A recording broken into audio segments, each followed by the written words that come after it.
பிரியமானவர்களே, இயேசு கிறிஸ்துவின் நாமத்தில் உங்களை எல்லாருக்கும் என்னுடைய அன்பின் வாழ்த்துக்கள். எப்படி இருக்கிறீங்க? சுகமாக இருக்கிறீங்களா? ஆண்டவர் உங்களுக்கு நல்லவராக இருந்து நடத்தி கொண்டு இருக்கிறாரா? கடந்த வாரம் முழுவதிலும் ஆண்டவருடைய பாதுகாப்பும் அவருடைய பிரசன்னமும் கூட இருந்த நடத்தினதற்காக ஆண்டவருக்கு ஸ்தோத்திரம் சொல்ல வேண்டும்.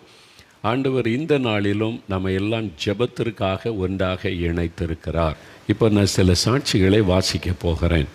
இது எல்லாமே இயேசு சமீப நாட்களில் செய்த அற்புதம். 2000 ஆண்டுகளுக்கு முன்னால் இயேசு அற்புதம் செய்கிறவராய் மக்கள் மத்தியிலே உலாவினார். குருடருக்கு பார்வை கொடுத்தார், செவிடர்களை கேட்க பண்ணினார், மக்களுடைய கண்ணீரை துடைத்தார், அற்புதம் செய்து மகிழ பண்ணினார். அன்றைக்கு மாத்திரல்ல, இன்றைக்கும் இயேசு அற்புதம் செய்கிறவர். இன்றைக்கும் விடுதலை தருகிறார், நிம்மதி சமாதானம் தருகிறார், அற்புதம் செய்கிற ஆண்டவர். அந்த மாதிரி இந்த சமீப நாட்களில் இயேசுவனிடத்தில் ஜெபம் பண்ணி அற்புதங்களை பெற்றுக்கொண்டவர்கள் தங்களுடைய அனுபவத்தை எங்களுக்கு எழுதுவாங்க. இந்த மாதிரி நான் ஜெபம் பண்ணினேன், இயேசு எனக்கு அற்புதம் செய்தார் என்று. அதை உடனே நாங்கள் வாசிப்பதில்லை. அவங்களுக்கு ஃபோன் பண்ணி என்ன நடந்ததுன்னு கேட்டு உண்மைதானா என்று உறுதிப்படுத்தி கொண்ட பிறகு தான் அந்த சாட்சியை உங்களுக்கு வாசிக்கிறோம். இவங்களுடைய பெயர் மாத்திரமல்ல, அவங்களுடைய முழு முகவரி, அவங்களுடைய ஃபோன் நம்பர் எல்லாமே எங்ககிட்ட உண்டு. அதுதான் நாங்கள் வாசிக்கிறோம். 2 சாட்சிகளை வீடியோவில் நம்ம பார்த்த பிறகு ஒரு 5 நிமிடம் தான் ஜெபிக்க போகிறோம். 5 நிமிடம் நீங்கள் கருத்தாக ஜெபிச்சிருங்க, உங்களுக்கு அற்புதம் நடந்துடும். இப்போ அந்த சாட்சிகளை பாருங்கள், கேளுங்க.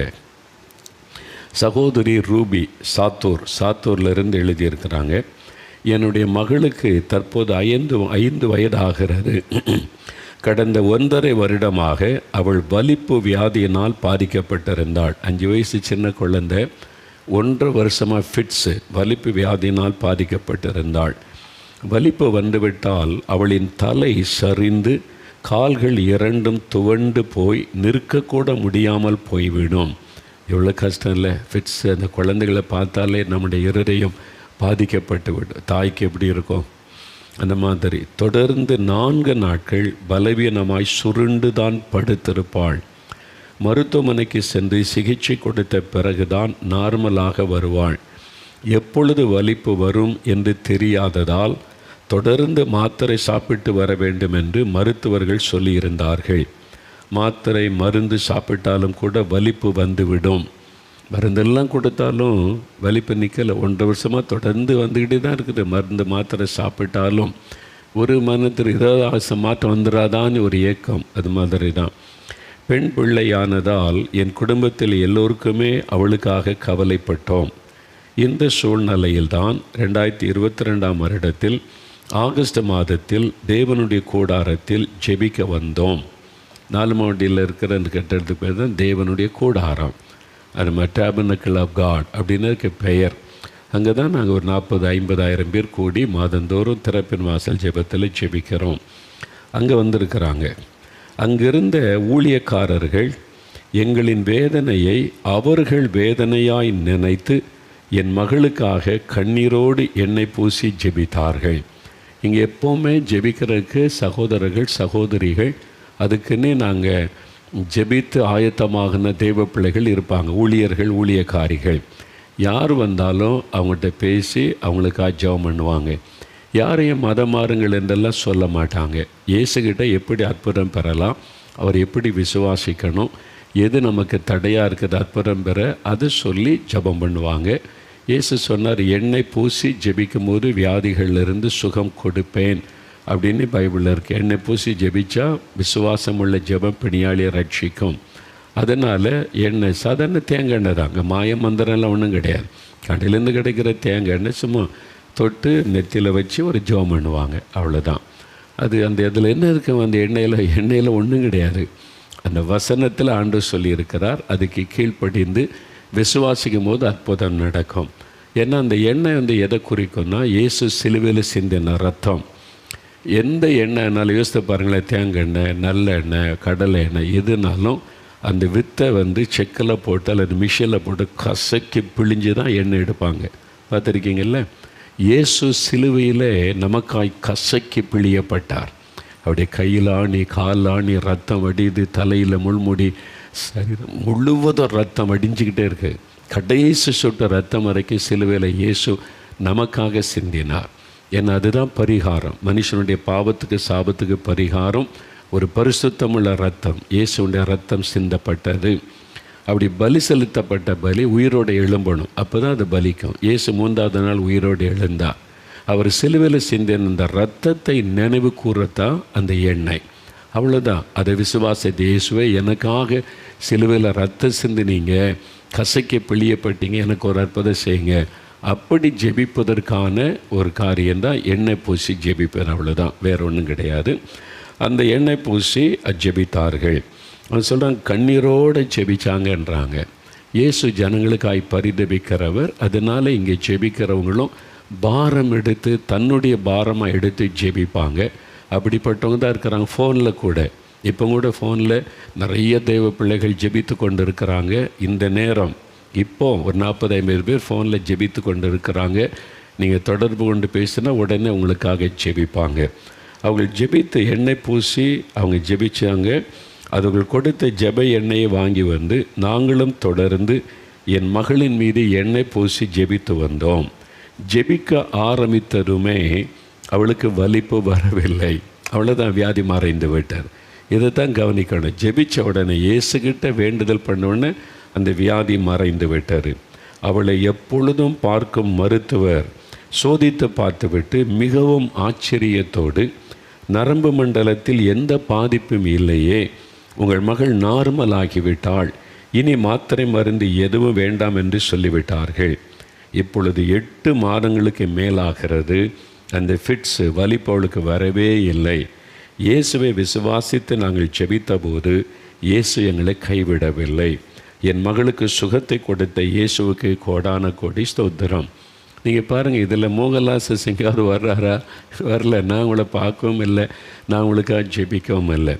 இயேசுவை விசுவாசித்து ஜெபிக்கிறாங்கன்னு வந்தாங்க. இங்கே இருக்கிற தெய்வ பிள்ளைகள் இயேசுவை நாமத்தில் ஜெபிச்சாங்க. இயேசு அற்புதம் செய்துட்டார். அப்போ அற்புதம் பெற்றுக்கொள்ள மோகன்லால் அவசியம் இல்லை, எந்த ஊழியரும் அவசியம் இல்லை. இயேசு தான் முக்கியம். இயேசுவை நோக்கி கூப்பிட்டா போதும் அற்புதம் நடந்துடும். அவர் அற்புதம் செய்வார். அவர் உங்கள் பக்கத்தில் தான் இருக்கிறார். நீங்கள் அவரை தான் கூப்பிடணும். இயேசுவே என்னை தொடுங்க, இயேசுவே என் குழந்தையை தொடுங்க. உண்மையாக பாரத்தோடு ஜெபிக்கும் போது அற்புதம் நடக்கும். பார்த்தீங்களா? அடுத்து சகோதரி மாலதி கரூர்லேருந்து மாலதி என்கிற ஒரு சகோதரி எழுதியிருக்கிறாங்க. அவங்க என்ன சொல்லியிருக்கிறாங்க பாரு, கவனிங்களேன். ஒரு மிராக்கள். எனக்கு இது 20 வருடங்களுக்கு முன்னர் தொண்டையில் தைராய்டு கட்டி அறுவை சிகிச்சை செய்யப்பட்டது. பின்னர் அதே இடத்தில் வலி இருந்து வந்தது. ஆப்ரேஷன் பண்ணியும் வலி போகலை, தைராய்டும் குறையவில்லை. தைராய்டு பிரச்சனை இருந்துக்கிட்டே இருக்கு. ஆப்ரேஷன் பண்ணியும் எந்த ஒரு ஆகாரத்தையும் நான் சாப்பிடவே முடியாது. பயங்கரமாக வலி இருக்கும். ஏதாவது சாப்பிட வேண்டுமெனில் கூழாக கரைத்து தான் மிகவும் கஷ்டப்பட்டு குடிக்க வேண்டும். என்ன ஒரு வேதனை இல்லை? வாயில் வச்சு சவைச்சு சாப்பிட முடியாது. ஒரு ஆகாரத்தை கூழாக கரைச்சி தான் குடிக்க முடியும். ஏதாவது விசேஷங்களுக்கு நான் சென்றால் நான் சாப்பிடவே முடியாது. பட்டினியாகத்தான் வீட்டுக்கு வருவேன். ஒரு கல்யாண வீட்டுக்கோ ஃபங்க்ஷனுக்கு போனால் எல்லாரையும் போல சாப்பிட முடியாது, தொண்டையில் இறங்காது, பட்டினியாக தான் வீட்டுக்கு வரும். என்ன ஒரு வேதனை பார்த்தீங்களா? வியாதியின் வேதனை. ஒவ்வொரு நாளும் இந்த வலியால் மிகவும் அவதிப்பட்டு வந்தேன். நான் மாத்திரை அனுதினமும் சாப்பிட்டாலும் இந்த பிரச்சனை எனக்கு குறையவே இல்லை. இந்த சூழ்நிலையில் 2023ஆம் வருடம் பிப்ரவரி மாதம் தேவனுடைய கூடாரத்தில் நடந்த திறப்பின் வாசல் ஜெபத்தில் கலந்து கொண்டேன். நான் சொல்லல, தேவனுடைய கூடாரம் இங்கே தான் இருக்குது. அதில் ஒவ்வொரு கடைசி சனிக்கிழமை திறப்பின் வாசல் ஜெபம்னு வைப்போம். அதில் 40,000 50,000 மக்கள் இந்தியா முழுதும் இருந்து வருவாங்க.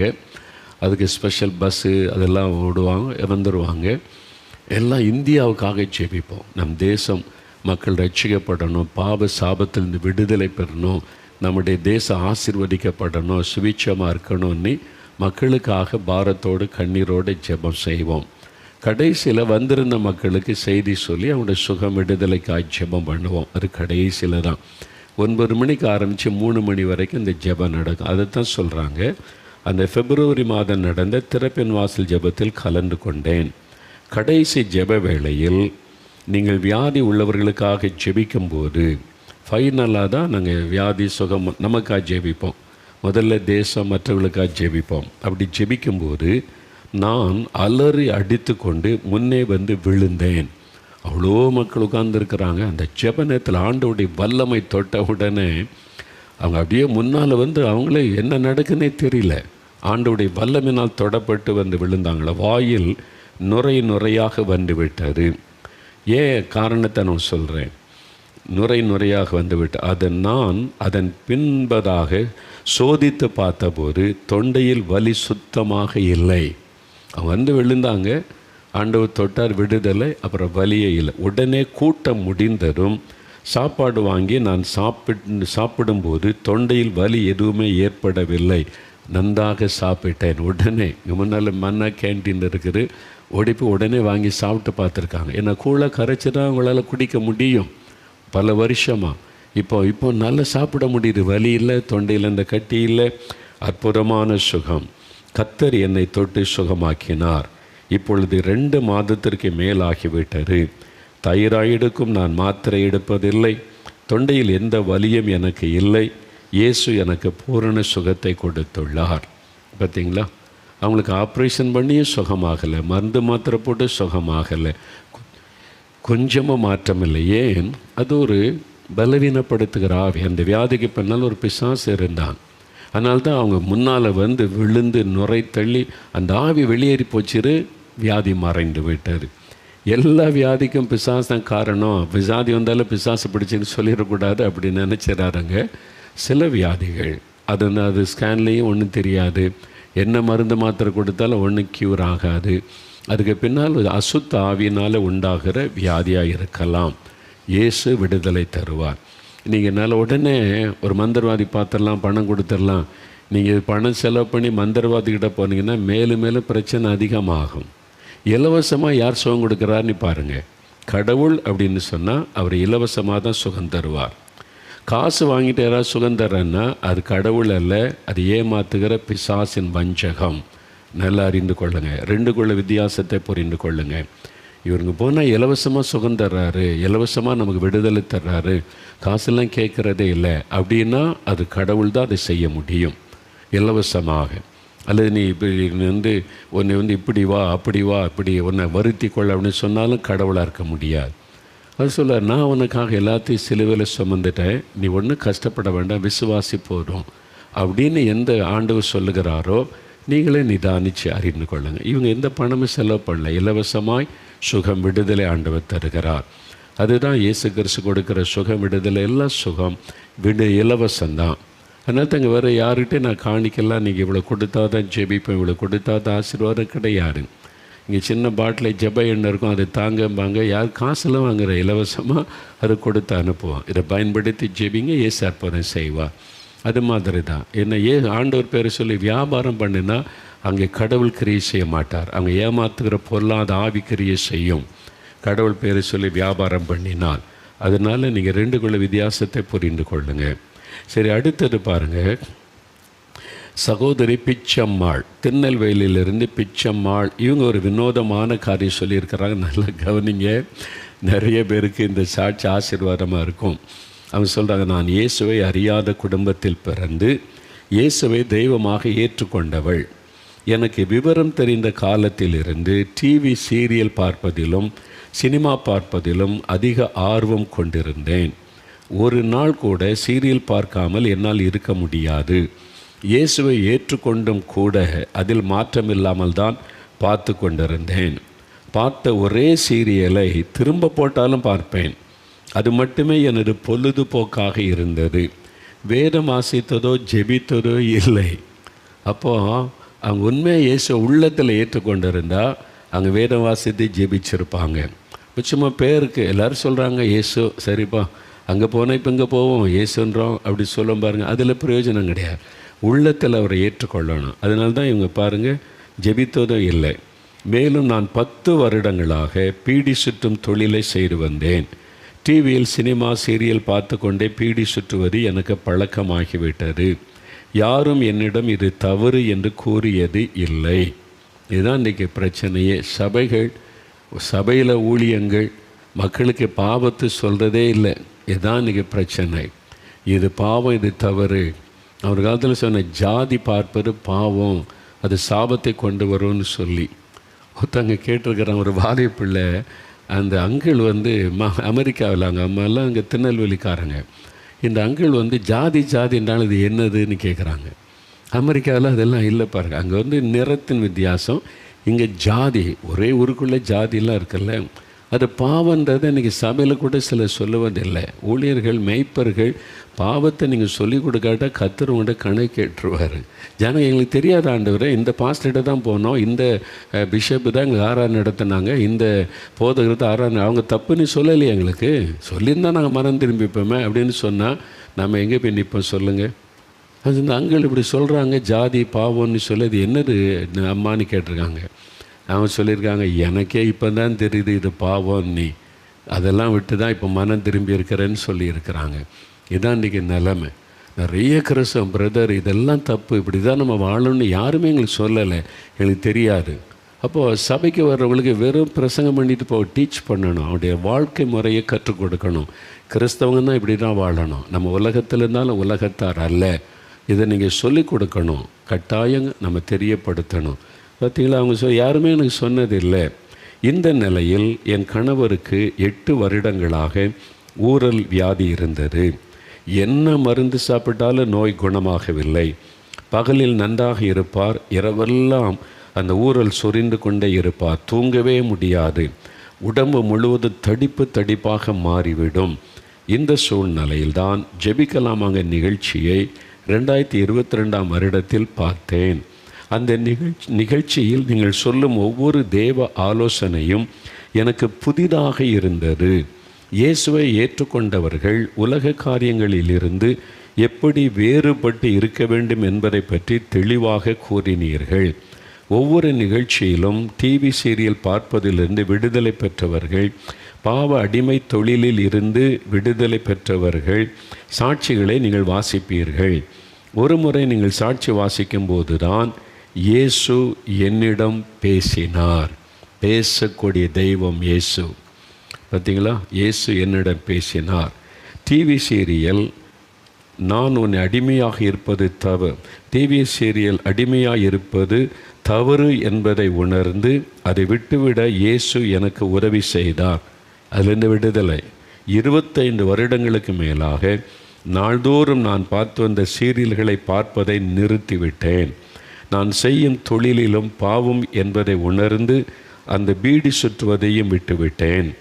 தொடர்ந்து காலையிலும் இரவிலும் தேசத்திற்காக, மற்றவர்களுக்காக ஜெபிக்க ஆரம்பித்தேன். எங்கேருந்து எங்கே மாற்றம் பார்த்தீங்களா? இதுதான் ஆவியானவர் கொடுக்கிற மறுரூபமாக்கப்படுகிற அனுபவம். இதுதான் எழுப்புதல். ஒரு தனிப்பட்ட ஆளுக்குள்ள எழுப்புதல் வந்தால் இந்த மாற்றம். ஒரு குடும்பம், ஒரு கிராமமே மாறினா, ஒரு பட்டணமே மாறினா, இதுதான் எழுப்புதல். அப்படியே transformation by the power of the Holy Spirit. ஆவியானவர் தொட்டு இந்த மகளை எங்கேருந்து எங்கே கொண்டு வந்திருக்கிறார் பார்த்தீங்களா? எனக்குள் ஒரு பெரிய சமாதானம் வந்தது. ஒரு நாள் வியாதி உள்ளவர்களுக்காக நீங்கள் ஜெபித்த போது நானும் என் கணவரின் மீது எண்ணெய் பூசி ஜெபம் செய்தேன். சரிங்களா? அவன் வீட்டிலேருந்து எண்ணெய் பூசி ஜெபிச்சாங்க. என் கணவருக்கும் ஊரல் வியாதியிலிருந்து இயேசு ஒரு பரிபூரணமான சுகத்தை கொடுத்தார். இப்பொழுது என் கணவர் ஊரல் பிரச்சனை எதுவும் இல்லாமல் இரவு நேரத்தில் தூங்கி நன்றாக இருக்கிறார். 25 வருடத்திற்கு மேலாக நான் அடிமைப்பட்டிருந்த அடிமைத்தனத்திலிருந்து விடுதலை கொடுத்து, என் கணவருக்கும் தீராத வியாதியிலிருந்து விடுதலை கொடுத்து, தினமும் என்னை ஜெபிக்க வைத்து என் குடும்பத்தை வழிநடத்தி வருகிற இயேசுவுக்கு மகிமை உண்டாவதாக. எப்படி ஒரு வாழ்க்கை, இப்படி ஒரு பெருங்கூட்டம் இருக்கிறாங்க. இப்படிலாம் இருக்குமா? சீரியலே பார்க்காம இருப்பாங்களா? இதெல்லாம் பார்க்காம இப்படிலாம் ஒரு பெருங்கூட்டம் இருக்கிறாங்க.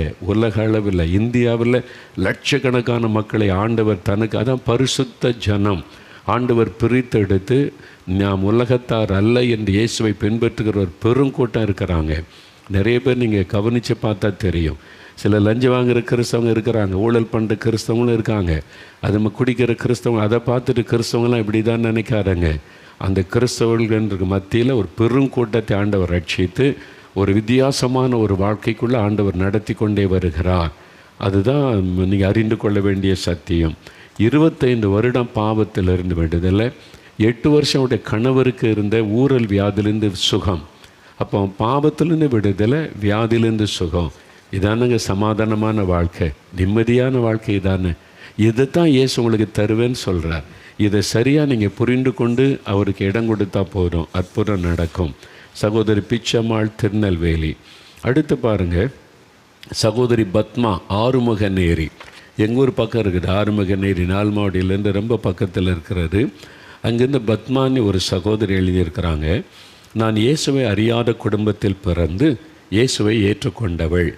ஆரம்ப காலத்தில் என் குடும்பத்திற்காக மட்டுமே ஜெபித்து கொள்வேன்.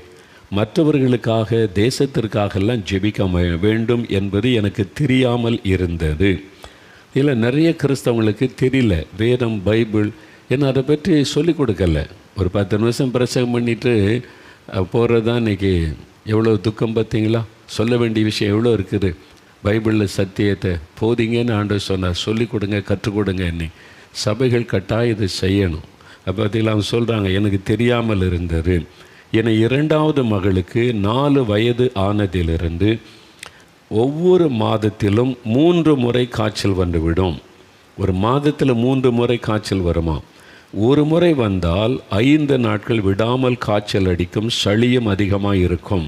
அப்போ மாதத்தில் பாதி நாள், 15 நாள் அந்த குழந்தை காய்ச்சலில் பாதிக்கப்பட்டு கஷ்டப்படும். என் மகள் மூச்சு விடுகிற சத்தம் 10 அடி தூரத்தில் கேட்கும்.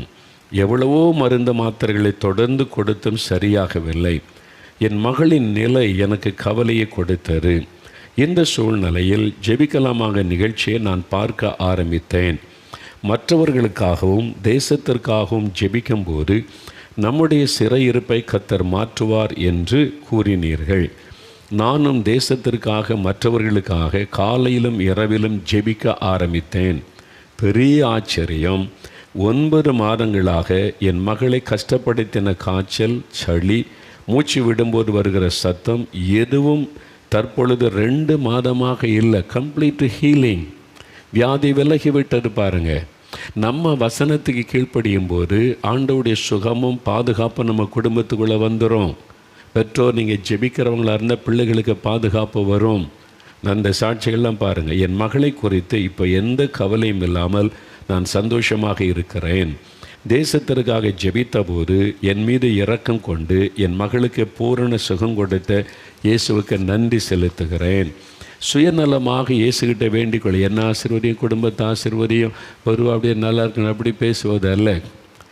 பர்டிகுலர் என் தேசம், என் இந்திய மக்கள், அவங்களுக்கு தெரியுமா, அவங்களுக்கு இந்தியாவில் தமிழ்நாட்டில் குடிகாரங்க, மதுபானம் டெய்லி குடிக்கிறவங்க கிட்டத்தட்ட 1.5 கோடி ஆண்கள் மதுபானத்துக்கு அடிமைப்பட்டு விட்டார்கள் என்று நீதிபதியை வேதனையோடு சென்னை உயர்நீதிமன்றத்தில் சொன்ன சம்பவமெல்லாம் இருக்கிறாரு. எல்லாம் பத்திரிக்கையில் வந்தது, எல்லாம் நான் வச்சுருக்கிறேன். அப்போ நீங்கள் யோசித்து பாருங்கள், 1.5 கோடி பேர் குடும்பங்கள், 1.5 கோடி குடும்பம் பாழாகி கொண்டு இருக்கிறது தமிழ்நாட்டில். அதெல்லாம் எத்தனை பேரை நம்மளை பாதிக்கணும்.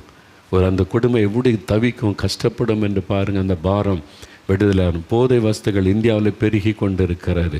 பலவிதமான போதை மருந்து, கோடியான ரூபாய் மதிப்புள்ள போதை மருந்துகள் இந்தியாவுக்குள்ளே வந்து கொண்டு இருக்கிறது. பெரிய பாதிப்பை தேசத்தில் உண்டாக்கி ஸ்கூலில் படிக்கிற பிள்ளைகளுக்கு போதை மருந்து கிடைக்குது. திருநெல்வேலியில், பாளையங்கோட்டையில், கிராமத்தில் சொல்கிறாங்கங்க, பிள்ளைகள் வந்து சொல்கிறாங்க, ஸ்கூலில் படிக்கிற பிள்ளைகளுக்கு போதை எங்கே கிடைக்குது, எப்படி ஸ்கூல் வரைக்கும் இன்றைக்கி போதை மருந்துகள் விற்கிற சூழ்நிலை வந்து விட்டது. ரொம்ப பாரத்தோடு ஜெபிக்கணும். இப்போ தான் தமிழ்நாடு முதலமைச்சர் அறிவிச்சிட போதை இல்லாத தமிழ்நாடாக மாற்றுவோம். ரொம்ப ஸ்ட்ரிக்டாக நிறைய பேர் கைது செய்திருக்கிறாங்க. நம்முடைய ஜெபத்துக்கு ஆண்டவர் பதில் தருகிறார். அப்போ அதே மாதிரி டாஸ்மாக் கடையை மூட வைப்பார். மதுபான கடையை மூடிட்டா பெரிய சமுதாய மாற்றம் வரும். என்ன நினைக்கிறாங்க, அரசாங்கத்துக்கு வருமானம் அது இருக்குது, நிறைய 50,000 கோடி வருமானம் வருது, அதை வச்சு மக்களுக்கு என்ன, குடியில் குடும்பத்தை பாழாக்கிட்டு அதை வச்சு என்ன நன்மை செய்ய முடியும்? அது நன்மையாக இருக்குன்னு நினைக்கிறீங்களா? அது சாபமாகிவிட. அந்த சாபம் தான் தமிழ்நாட்டை வாட்டி வதைக்கிறாரு. அதனால தான் பாருங்கள், விவசாயிகள் அவங்க வாழ்வாதாரம் செழிக்கவே இல்லை.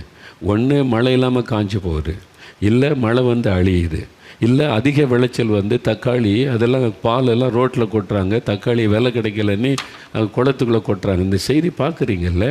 அப்போ என்னாச்சு, ஒரு ஆசீர்வாதம் இல்லாத சூழ்நிலை தான் காணப்படுது. அந்த சாபத்துக்கு காரணம் இந்த மதுபானம் என்கிற இந்த பயங்கரம். இதெல்லாம் குடும்பத்தை இதெல்லாம் நம்ம பாரம் எடுக்கணும். நம்ம பாரம் எடுத்து ஜெபிக்கணும். ஆண்டவரே, இதெல்லாம் எங்கள் மக்களை பாதிக்கிற விஷயம். நம்ம தேசத்தின் மீது அன்பு கூர்ந்து ஜெபிக்கணும் தான் இயேசு நமக்கு கற்றுக் கொடுத்தாரு. சுயநல ஜெபமே செய்து கொண்டிருக்கக்கூடாது. நம்முடைய தேசம், நம்முடைய மக்களுக்காக பாரம் கொண்டு நம்ம ஜெபிக்கணும். இது ரொம்ப எல்லா குடும்பத்திலும் இப்போ ஜெபிக்க ஆரம்பிச்சிட்டீங்க. நான் தலை வணங்கி உங்களை வாழ்த்துகிறேன். நீங்கள் வசனத்துக்கு கீழ்ப்படிஞ்சிட்டீங்க. வீட்டில் ஜெபிங்க, குடும்ப ஜெபத்தில் ஜெபிங்க. என் தேசம், என் மக்கள் ஆண்டவரை ரட்சிக்கப்படணும், இந்த பாவ சாபத்திலிருந்து விடுதலை பெறணும் அப்படின்னு நீங்கள் நல்ல கருத்தாக ஜெபம் பண்ணுங்க. நிறைய தவறான நம்பிக்கைகள் நம் ஜனங்களை அடிமையாக்கி சாபத்துக்குள் வைத்திருக்கிறாரு. இந்த நேரம் நல்ல நேரம், அது கெட்ட நேரம், அது அங்கே போகுது, இது இங்கே போகுது, சூரியன் அங்கே இருக்குது, சந்திரன் இருக்குன்னு சொல்லி இப்படி வஞ்சிக்கிற ஒரு பெருங்கூட்டம் அந்த பாதிப்புகள் மக்களை பாதித்து கொண்டு இருக்கிறாரு.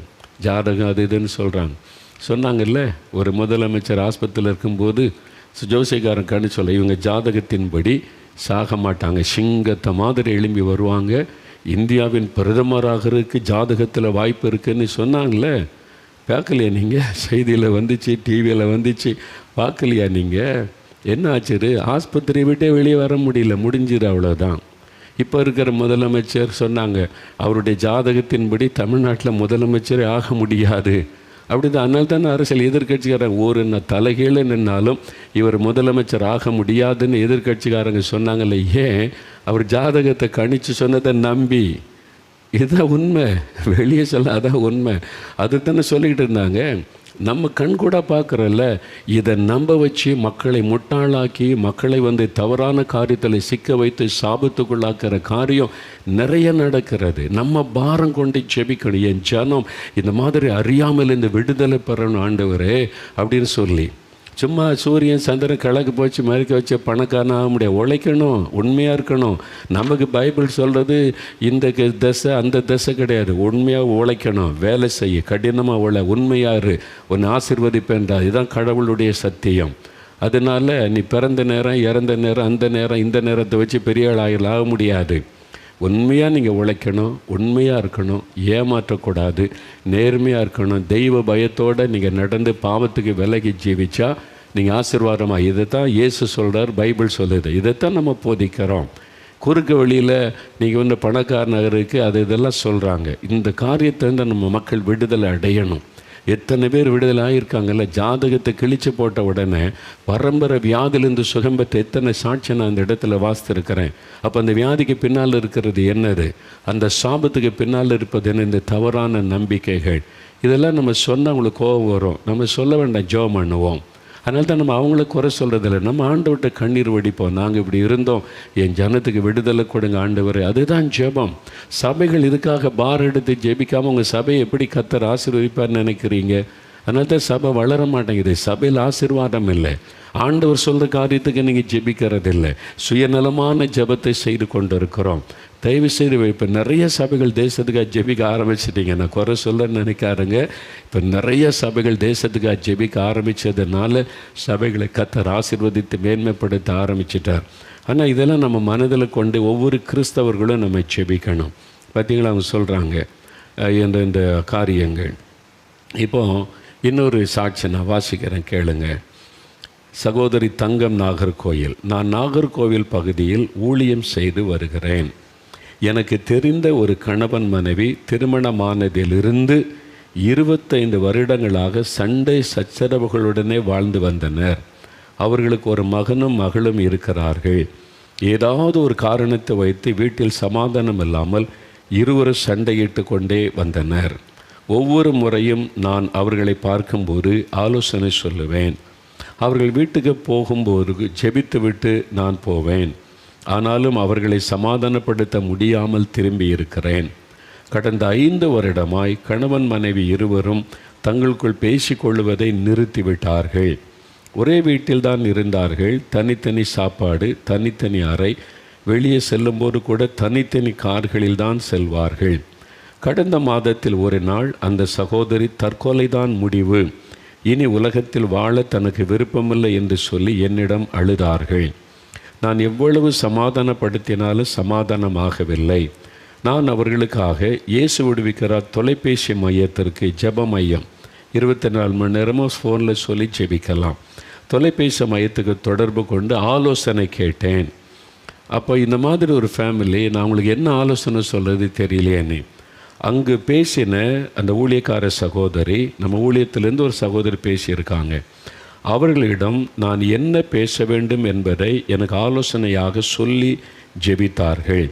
நானும் விசுவாசத்தோடு ஜெபித்துவிட்டு அவர்களை நேரில் சந்தித்து அதன்படி பேசினேன். பெரிய ஆச்சரியம், முதல் முறையாக 2 பேருமே கண்ணீரோடு ஒப்பு கொடுத்து ஜெபித்தார்கள். 25 வருடம் இல்லாத ஒரு சமாதானம் அந்த வீட்டிற்குள் வந்தது. ஒரே வீட்டில் கடந்த 5 வருடங்களாக பிரிந்திருந்த குடும்பம் இப்பொழுது கடந்த 2 வாரங்களாக ஒரே குடும்பமாக, இயேசுவின் குடும்பமாக சமாதானமாய் வாழ்கிறார்கள். தினமும் குடும்ப ஜெபம் செய்ய ஆரம்பித்திருக்கிறார்கள்.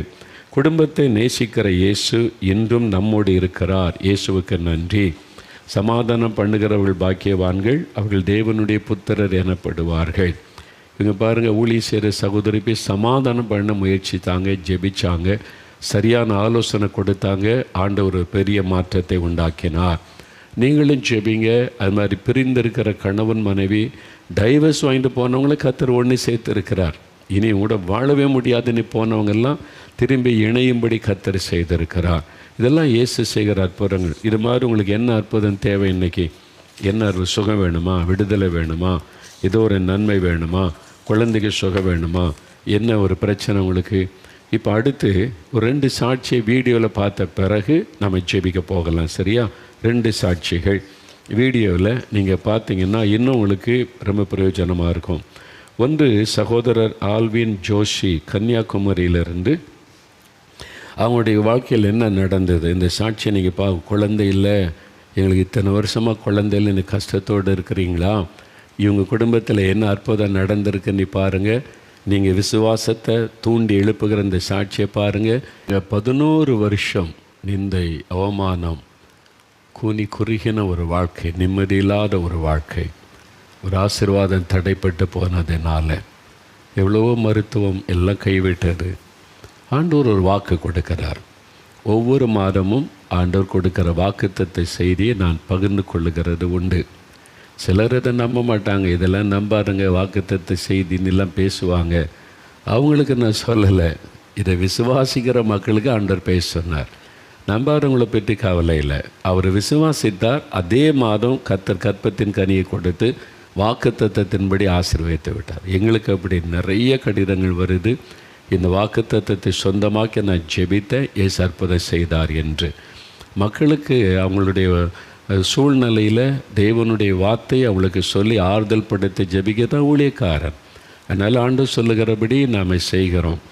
அதுக்காக சும்மா சோம்பேறிகள்கிட்ட ஆண்டவர் பேச மாட்டார். அதுக்காக நான் காத்திருந்து ஜெபிச்சு, ஆண்டவரே லட்சக்கணக்கான மக்கள் பார்க்க போகிறாங்க, உங்களுக்கு என்ன வாக்குத்தத்தத்தை நீங்கள் வச்சுருக்கிறீங்க, நானாக ஒரு வசனத்தை எடுத்து பேசிடக்கூடாது, நீங்கள் சொல்லுங்கன்னு காத்திருக்கணும். சில சமயம் மணிக்கணக்காக காத்திருக்கணும், சில நாளாய் காத்திருக்கணும். அப்புறம் ஆண்டவர் பேச இந்த வாக்குத்தத்த வசனத்தை சொல்லி மக்களுக்கு ஜெபம் பண்ணேன்னு சொல்லி. இந்த ஜெபிக்காமல் முழங்கால் போடாமல் சோம்பேறியாக இருக்கிற ஊழியக்காரங்க தான் இதெல்லாம் தேவையில்லை, இதெல்லாம் நம்பாதங்கன்னு சொல்ல காரணம் இதுதான் காரணம். ஏன்னா அவங்க போய் மணிக்கணக்காக ஜெபிக்கிறது இல்லை, அதுதான் பிரச்சனை. அதனால் மக்களுக்காக பார் எடுத்து ஜெபிச்சா அவங்களை குறித்து ஆண்டவர் பேசுவார். அதனால் இது தேவன் கொடுக்குற வாக்குத்தத்தம். நீங்கள் விசுவாசித்து ஜெபிச்சா உங்களுக்கு ஆண்டவர் அற்புதம் செய்வார். இன்னொரு சாட்சியை பார்க்கலாமா? சகோதரி லட்சுமி, கடலூர் மாவட்ட விருத்தாச்சலத்திலிருந்து அவங்க ஒரு அற்புதமான சாட்சி சொல்லியிருக்கிறாங்க. அவங்களுடைய கணவரை பற்றின ஒரு காரியம். கவனமாக பாருங்கள். நிறைய பெண்கள் உங்களுடைய கணவரை குறித்த பாரத்தோடு இருக்கிறீங்க தானே. அவர் இப்படி குடிக்கிறாங்க, குடும்பத்தை கவனிக்கிறதில்ல, பணம்லாம் வீணாக போகுதுன்னு சொல்லி என்ன நடந்ததுன்னு அவங்களே சொல்கிறாங்க. எவ்வளோ பெரிய அற்புதம் இல்லை? இதுதான் இயேசு செய்கிற மிகப்பெரிய அற்புதம்.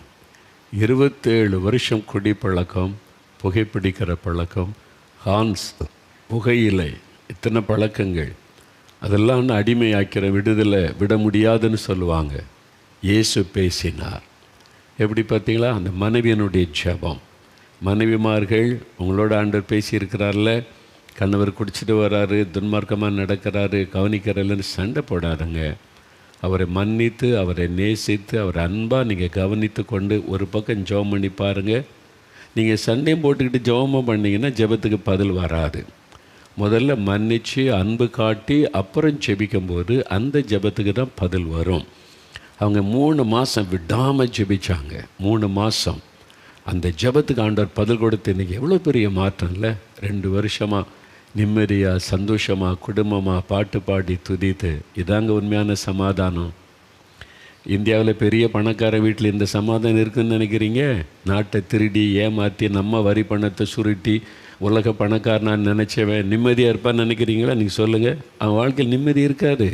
அவனுக்கு உதவி செய்கிற அரசியல்வாதிகள் அவங்களும் நிம்மதியாக இருக்க மாட்டாங்க. வெளியே தான் நடிப்பாங்க, ரொம்ப நிம்மதியாக இருக்கிற மாதிரி நடிப்பாங்க. உள்ளுக்குள்ளே நிம்மதி இருக்காது வீட்டுக்குள்ளே. சமாதானம் ஏன்னா நாட்டை ஏமாற்றிக்கிட்டு இருக்காங்கல்ல, நம்ம பணத்தை சுருட்டி திங்கிறாங்கல்ல. எப்படி நிம்மதியாக இருப்பான்னு நினைக்கிறீங்க? லஞ்சம் வாங்குறேன், ஊழல் பண்ணி பணக்கார வீடு மேலே வீடு, நிம்மதியாகவும் இருக்க மாட்டாங்க. குடிசை வீடு, அந்த வீட்டுக்குள்ள எவ்வளோ சந்தோஷம். அந்த சகோதரி சொல்கிறாங்க பாருங்கள், இதாங்க ஆசீர்வாதம், சமாதானம், சந்தோஷம், நிம்மதி. எவ்வளோ பெரிய மகிழ்ச்சியில் கணவன் மனைவி பிள்ளைங்க சந்தோஷமாக பாட்டு பாடி. இதான் இயேசு கிறிஸ்து கொடுக்குற மிகப்பெரிய ஆசீர்வாதம். இந்த ஆசீர்வாதம் உங்கள் வீட்டுக்கு வேணும் தானே? உங்களுக்கு வேணும் தானே? அந்த இயேசுவை தான் உங்களுக்கு சொல்கிறோம். எவ்வளோ பெரிய ஆச்சரியமான ஒரு அற்புதமான ஆண்டவர் பாருங்கள். நீ குடிகாரன், நீ பீடி சைட் பிடிக்கிற வராதுன்னு குற்றப்படுத்துகிறவர் அல்ல. நான் உனக்கு விடுதலை தர்றேன், உனக்கு பரிசுத்தம் தர்றேன், நீ வான்னு சமாதானம் கொடுக்குற ஆண்டவர் இயேசு. எங்கள் வாழ்க்கையில் இப்படி ஒரு அற்புதம் நடக்கணும். எங்கள் குடும்பத்திலையும் குழந்தை இல்லை, கணவர் குடிக்கிறார், மகன் குடிக்கிறான், பிள்ளைகள் இப்படி இருக்கிறாங்க, நிம்மதி இல்லை. எங்கள் வீட்டில் இந்த வியாதி இருக்கிறது சுகம் வேணும். ஒரு 5 நிமிடம் ஜெபிக்கலாம். இயேசு உங்களுடைய ஜெபத்தை கேட்க ஆவலோடு இருக்கிறார். இயேசு உங்களை பார்த்துக்கிட்டே இருக்கிறார். ஐயோ, இந்த பிள்ளைகள் கஷ்டப்படுறாங்களே, நிம்மதி இல்லாமல் இருக்கிறாங்க, வியாதியில் கஷ்டப்படுறாங்க, குழந்தை இல்லாமல் நிந்தனைக்கு மத்தியில் இருக்கிறாங்க. இயேசு உங்களுக்காக பரிதாபப்படுகிறார். இப்போ அப்படியே முடிந்தால் முழங்கால் படிட்டு கொள்ளுங்க. முடிஞ்சால், எனக்கு அப்படி பழக்கம் இல்லைங்க, கஷ்டம்னா உட்காந்து ஜெபிக்கலாம், தப்பு கிடையாது. இயேசு ரொம்ப கட்டாமல் இப்படி தான் பண்ணணும் அப்படி தான் பண்ணலாம் சொல்ல மாட்டார். உங்களுக்கு எது முடியுதோ முடிஞ்சால் முழங்கால் படிட்டு உங்களை தாழ்த்துவதற்கு அடையாளம் தான் முழங்கால் படியிடுவர், அவ்வளோதான். மற்றபடி நீங்கள் கண்களை மூடி இயேசுவை நினைத்து கொள்ளணும். உங்களுக்காக சிலுவையில் ரத்தம் சிந்தி மறித்தார். இவ்வளோ பேருக்கு அற்புதம் செய்த இயேசு இப்போ உங்கள் வீட்டுக்கு வந்திருக்கிறார், உங்கள் பக்கத்தில் நிற்கிறார். உனக்கு என்ன வேணும் மகளே, உனக்கு என்ன வேணும் மகனேன்னு கேட்குறார். நீங்கள் கேளுங்க, எனக்கு விடுதலை வேணும், இந்த பாவத்தை விட முடியல, எனக்கு விடுதலை தாங்க, என்னால் இந்த பாவத்தை மறக்க முடியல, எனக்கு விடுதலை கொடுங்க, என் கணவருக்கு விடுதலை கொடுங்க, ஜெபம் பண்ணுங்க.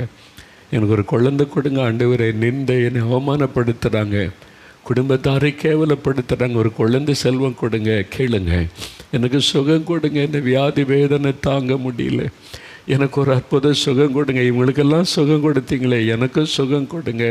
கேளு, என் குழந்தைய சுகமாக்குங்க, என் கணவரை சுகமாக்குங்க, என் மனைவிக்கு சுகம் கொடுங்க ஆண்டவரே. எங்கள் குடும்பத்தில் ஒரு அற்புதம் செய்யுங்க. இந்த கடன் பிரச்சனை இருக்குது, வருமானத்துக்கு வழி இல்லை, பிள்ளைங்க படிச்சுட்டு வேலைக்கு அலையிறாங்க, திருமண காரியம் தடப்பட்டு மகளுக்கு வயசு ஏறிக்கிட்டே இருக்குது, திருமண காரியத்தை நடத்தி கொடுக்கணும், குடும்பத்தில் சமாதானம் வேணும். ஜெபிங்க.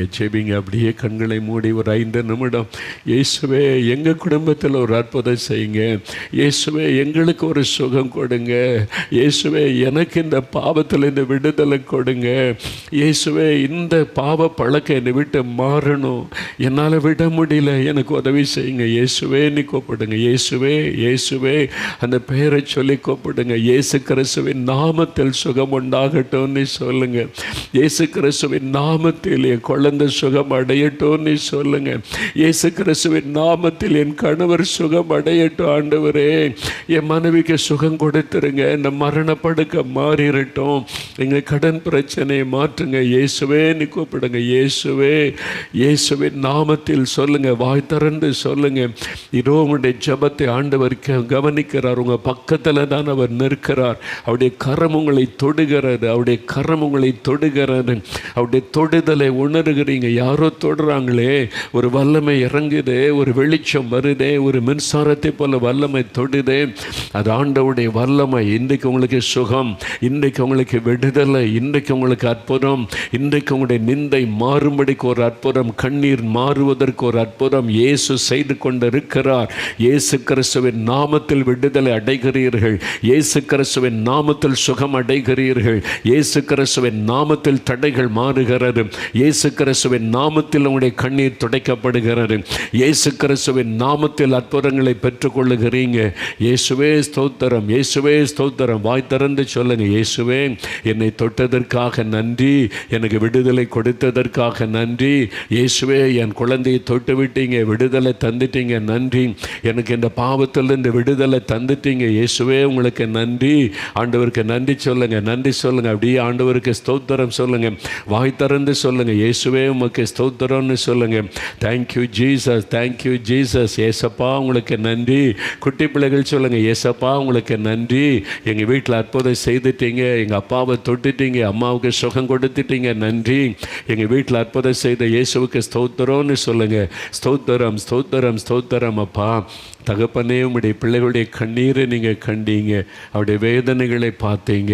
இன்றைக்கு அவருடைய கண்ணீரை துடைக்கும்படி அற்புதம் செய்துட்டீங்க. உம்முடைய நாமத்தை சொல்லி கூப்பிட்ட ஒவ்வொருவருக்கும் விடுதலை, சுகம், அற்புதங்களை செய்துட்டீங்க. கோடி கோடி நன்றி. இயேசு கிறிஸ்துவின் நாமத்தில் ஜெபிக்கிறோம் பிதாவே. ஆமேன், ஆமேன்.